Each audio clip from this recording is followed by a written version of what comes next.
오늘 하나님께서 우리에게 주신 말씀은 신약성경 마가복음 9장 21절에서 24절의 말씀입니다. 제가 하나님의 말씀을 봉독히 읽겠습니다. 예수께서 그 아버지에게 물으시되 언제부터 이렇게 되었느냐 하시니 이르되 어릴 때부터니이다. 귀신이 그를 죽이려고 불과 물에 자주 던졌나이다. 그러나 무엇을 하실 수 있거든 우리를 불쌍히 여기사 도와주옵소서. 예수께서 이르시되 할 수 있거든이 무슨 말이냐? 믿는 자에게는 능히 하지 못할 일이 없느니라 하시니 곧 그 아이의 아버지가 소리를 질러 이르되 내가 믿나이다. 나의 믿음 없는 것을 도와주소서 하더라. 아멘. 오늘도 은혜의 자리에 오신 여러분들을 환영하고 축복합니다. 지난주 우리가 매주 지금 알파를 진행하고 있는데요. 알파 중에 성령의 날 시간이 있었습니다. 성령님은 누구시고 또 어떤 일을 하시는 분이신지, 또 우리는 어떻게 하면 성령으로 충만할 수 있을지, 또 성령 받은 자로서의 삶은 어떻게 살아내야 할지에 대해서 함께 배우고 또 경험하는 시간이었습니다. 매번 느끼는 거지만요, 우리가 성령님에 대해서요 지식적으로 많은 것을 아는 것보다 더 중요한 것은 비록 서툴지만 또 때로는 좀 어색할 수 있지만 내 안에 그 성령님이 임하시도록 간절하게 기도하는 것, 그래서 그 임재를 경험하는 시간이 참 은혜롭고 너무나 귀하고 특별한 시간인 것 같습니다. 이렇게 성령님 하시는 일들이 여러 가지가 있는데요, 그런데 이 성령님이 기도와 관련돼서 우리와 함께 해주시는, 도우시는 부분이 있습니다. 그것은 바로 우리의 기도를 도우시는 성령님입니다. 로마서 8장 26절 말씀을 함께 같이 읽어보도록 하겠습니다. 이와 같이 성령도 우리의 연약함을 도우시나니 우리는 마땅히 기도할 바를 알지 못하나 오직 성령이 말할 수 없는 탄식으로 우리를 위하여 친히 간구하시느니라. 아멘. 이 말씀이 성령님께서 어떻게 우리를 도우시는가에 대한 말씀인데요, 성령께서 어떻게 우리를 도우신다고 말씀하십니까?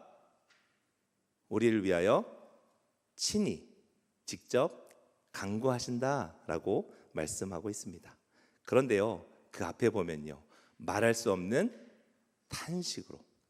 이 말씀을 잘못 이해하면 성령님께서 우리를 보시고 쟤 아직도 못해 아직도 저래? 라고 하면서 탄식을 하면서 우리를 도우신다라고 잘못 오해하실 수 있습니다. 그렇지 않습니다. 여러분, 여기서 이 성령의 탄식이라고 하는 표현은요, 우리가 생각하는 그런 탄식, 어떤 그런 절망의 어떤 그런 감정의 표현이 아니라는 것이죠.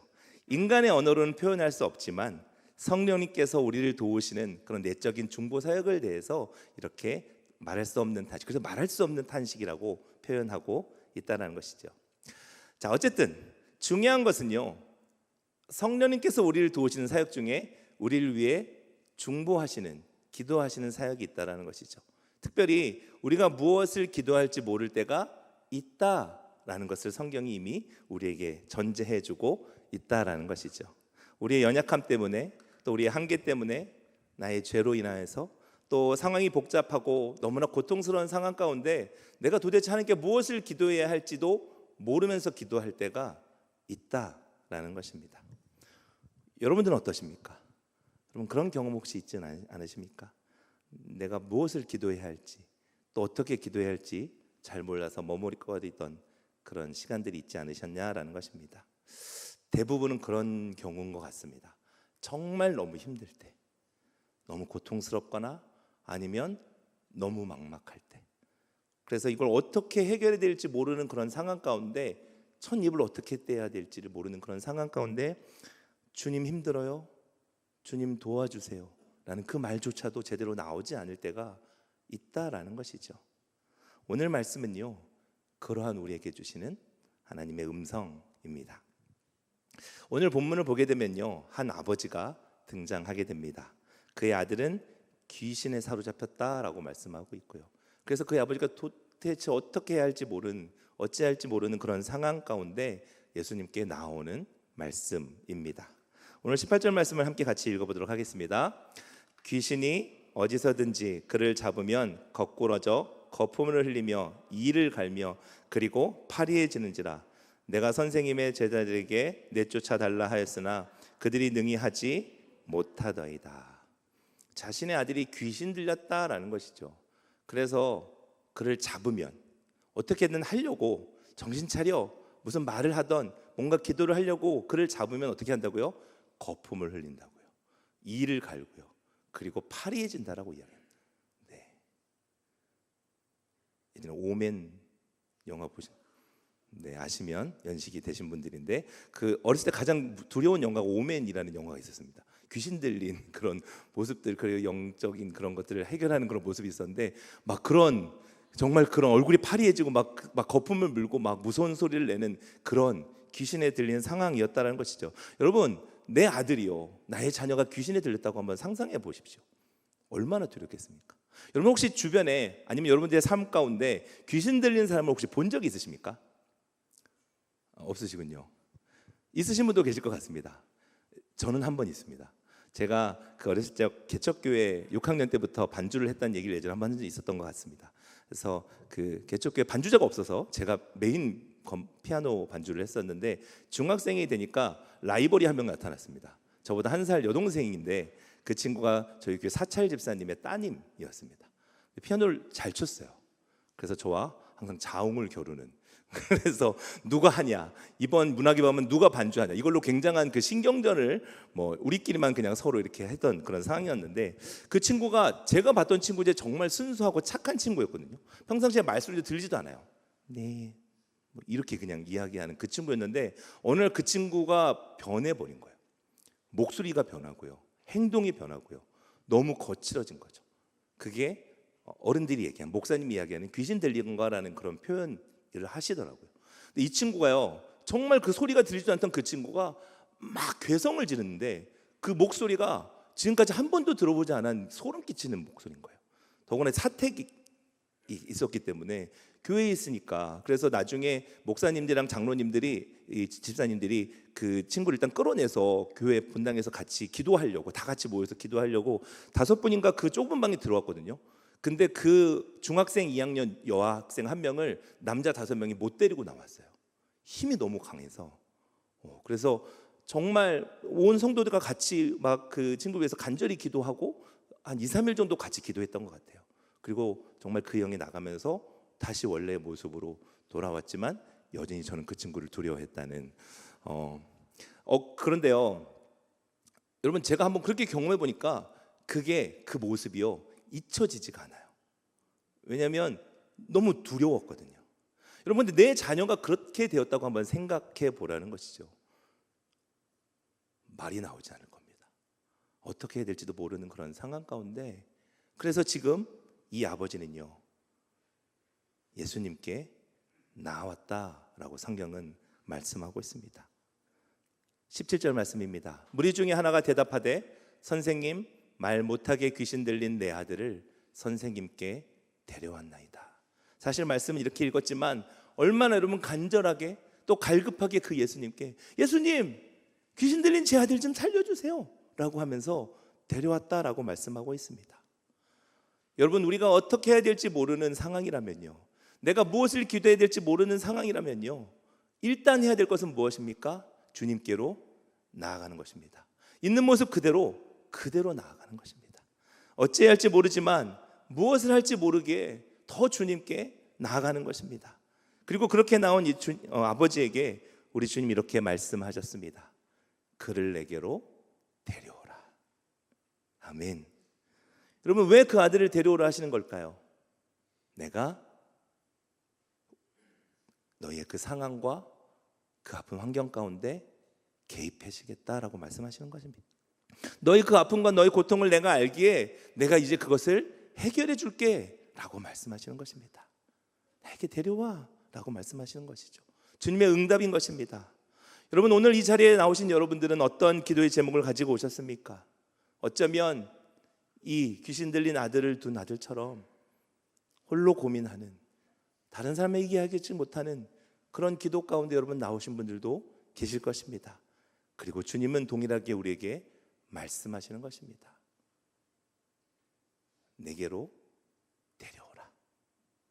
사랑하는 누구누구야, 사랑하는 아들아, 사랑하는 딸아, 홀로 고심하지 말고 힘들어하지 말고 너희 근심과 걱정을 다 내게로 가지고 와.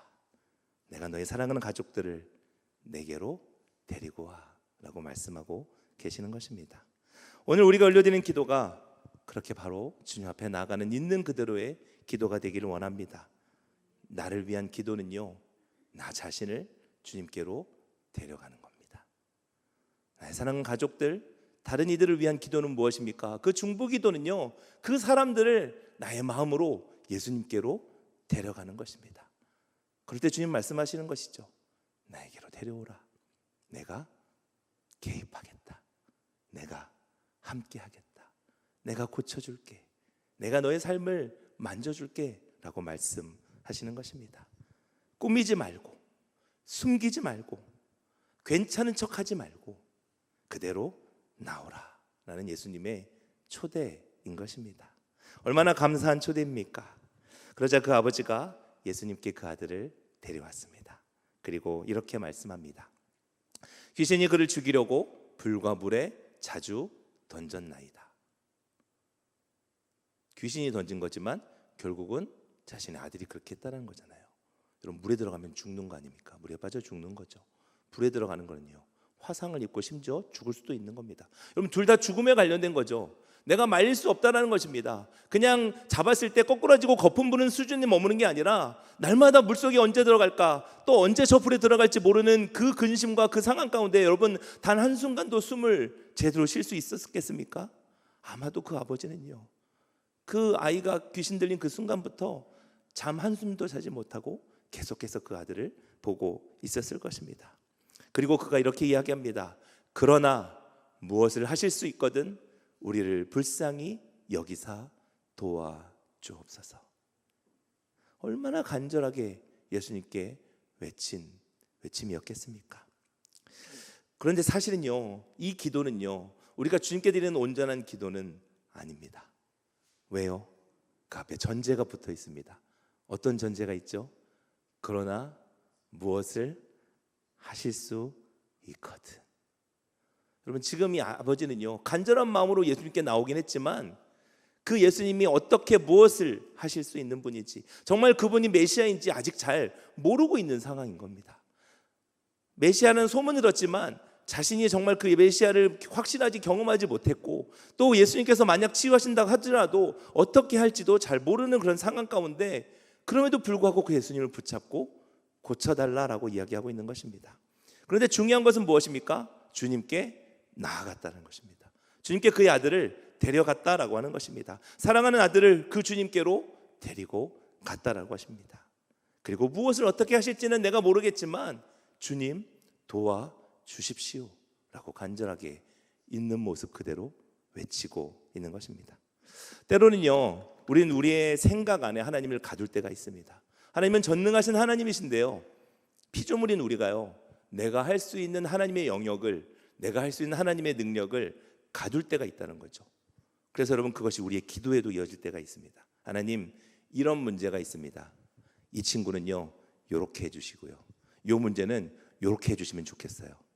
그리고 요 문제는 요렇게 해주시면 땡큐 라고 하는, 마치 내가 다 상상하고 내가 다 계획한 그대로 하나님은 처리만 해주시면 돼요 라고 하는 우리의 모습이 있지 않냐라는 것입니다. 하나님이 개입하시는 틈을 들이지 못할 때가 있다는 것이죠.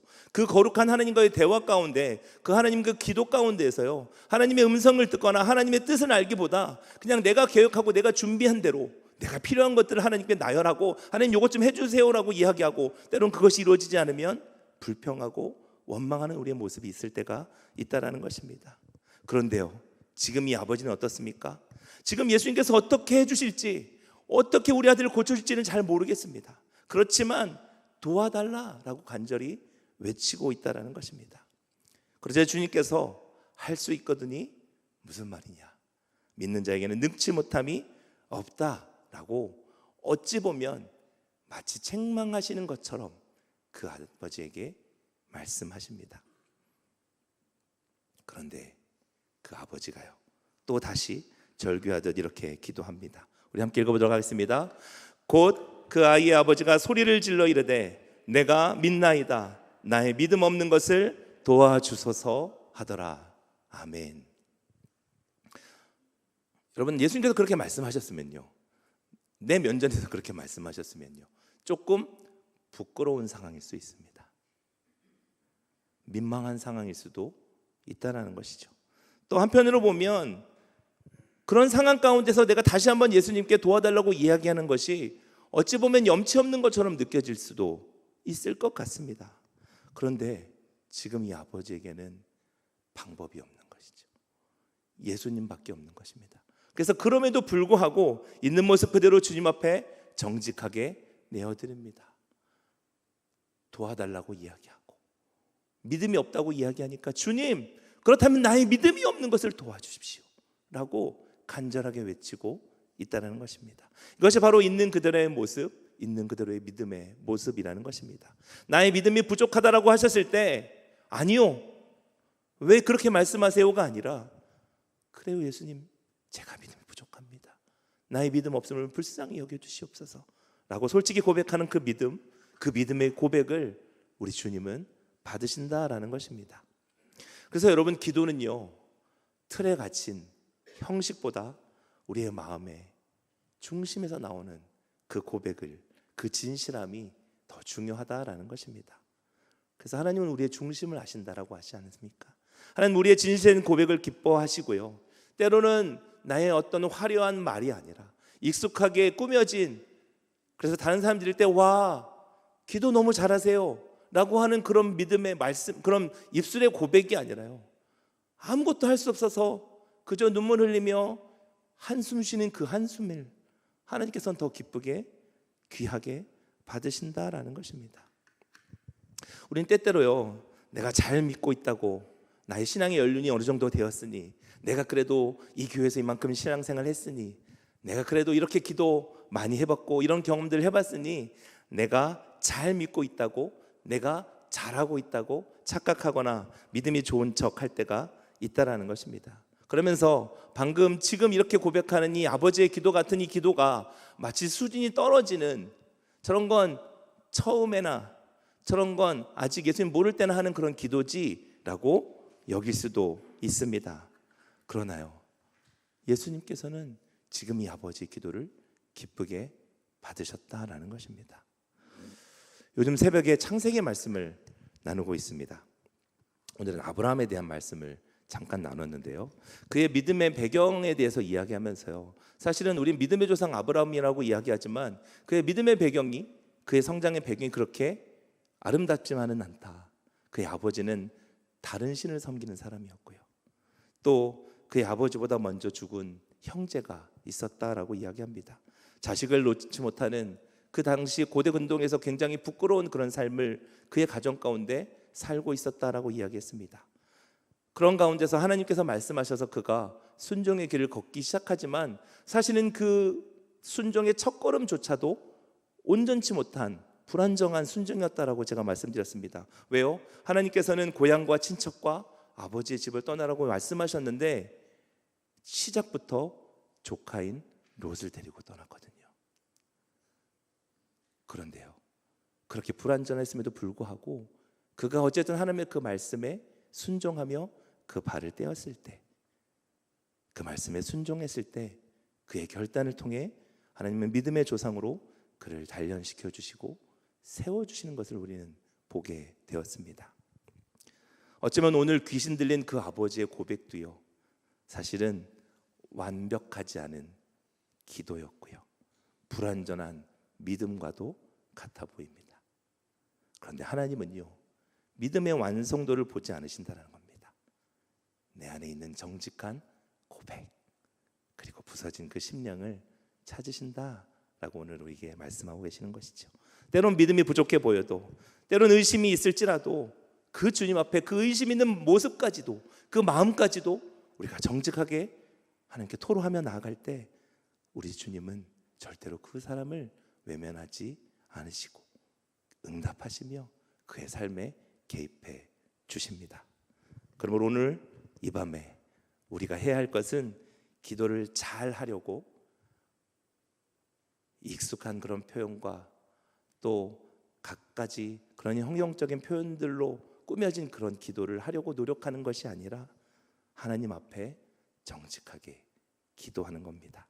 화려한 기도가 아닐지라도, 때로는 여전히 의심하고 또 걱정하는 마음이 있을지라도 그 마음 자체를 그대로 하나님께 올려드리며 기도할 때 오늘 주님께서는 우리를, 그리고 그를, 그것을 내게로 데려오라 말씀하실 것입니다.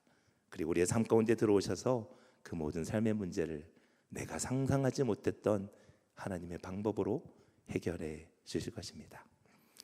오늘 말씀을 정리하면서 제가 신대원 다닐 때 장신대 구약학 교수님이셨던 박동현 목사님 교수님이 계시는데요, 굉장히 존경하는 목사님이셨는데 그분이 쓴 시가 있어서 제가 그 시를 읽어드리며 오늘 말씀을 마무리하려고 합니다.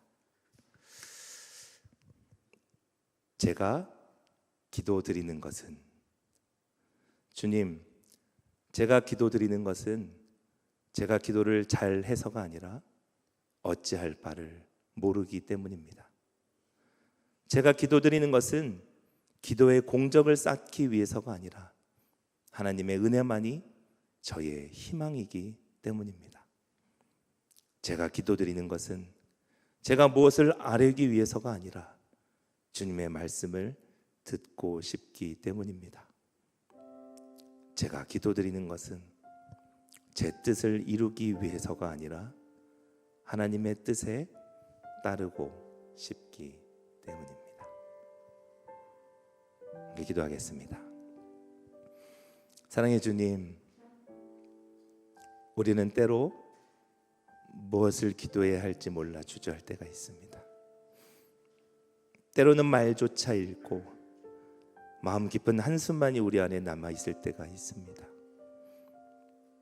그러나 그런 우리를 성령께서 말할 수 없는 탄식으로 우리를 위해 간구하신다는 그 말씀 앞에 오늘 우리가 큰 위로를 얻습니다.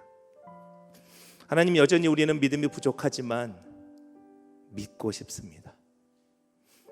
사람들 앞에서 또 하나님 앞에서 애써 괜찮은 척, 애써 강한 척 하지 않게 하시고 있는 모습 그대로 정직하게 주님 앞에 나아갑니다. 우리의 삶을 주님 앞에 올려드리오니 우리의 삶을 받아주시고 주님의 뜻 가운데로 우리를 인도하여 주옵소서. 우리의 삶 가운데 들어오셔서 개입하여 주시고 하나님의 가장 선하신 뜻대로 우리를 가장 귀한 하나님의 그 은혜 가운데로 인도하여 주시옵소서. 우리가 그것을 기대하고 소망합니다. 주여, 우리를 불쌍히 여기소서. 주님, 나와 함께하여 주시옵소서. 감사드리며 살아계신 우리 구주 예수 그리스도의 이름으로 기도드립니다.